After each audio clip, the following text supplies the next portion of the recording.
Good morning. I had two patients yesterday, and I'm treating both of them. One is getting a pill for their cancer, lung cancer, and the other one is getting chemotherapy, including Keytruda. And both are sisters, and they're really ex-smokers. And very bluntly, they kind of looked at me a couple of years apart in age, and they're like, Doc, why is my sister getting one thing and I'm getting the other, but you told us we both have lung cancer? And I basically explained to them that today cancer treatment is not only what we see as the location of where the cancer started, rather the biology of that cancer. In many cases, every cancer has its own molecular fingerprint, which basically goes back to our conversation about each cancer has its own DNA. And that DNA will give instructions to that cancer as to how to behave.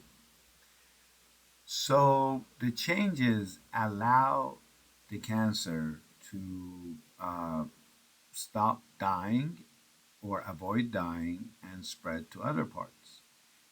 So generally speaking, when you have been diagnosed with cancer, it's super important that you understand that your DNA in some fashion is being tested.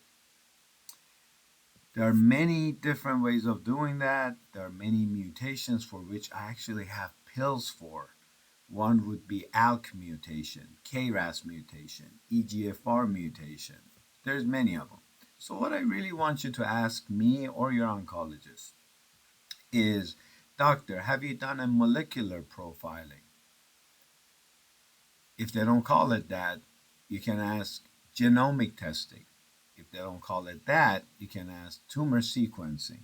If they don't call it that, you can ask next generation sequencing or NGS.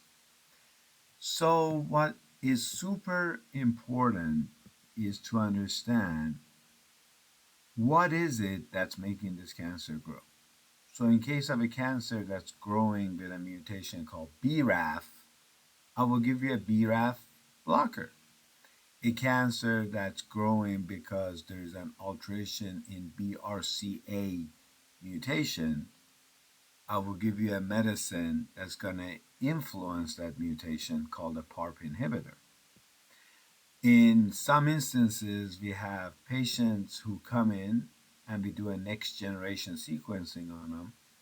It looks at 703 different genes, and literally it tells me who's the culprit. And then I can do targeted treatment, aka precision oncology, not just throwing the kitchen sink at you. And I've had personal friends of mine. One of them is his name is Andrew, and I even wrote about the guy because it was so impressive. We were able to find a mutation, EGFR mutation of some form, and we gave him a medicine called Tegrazio or osimertinib, and he did incredibly well. He truly did incredibly well, and he lived. And so, stop asking yourself, where did it start as a tumor? Why is my sister's treatment different than mine? Why is the hairdresser getting this and I'm getting this? Instead, ask, what does the DNA of my cancer show? Please ask me that. Please ask your doctor that. We've come a long way. We can do this together. I'm here to teach you. This is truly educational information only. Testing and treatments are always individualized by your oncology team. Uh, and understanding the molecular fingerprint of your cancer is going to make a world of difference. The same way we're fingerprinted, cancers are fingerprinted. So I hope this has helped a lot of people and avoids a lot of questions today. And I wish you all the best of luck. Don't forget, what is making my cancer grow?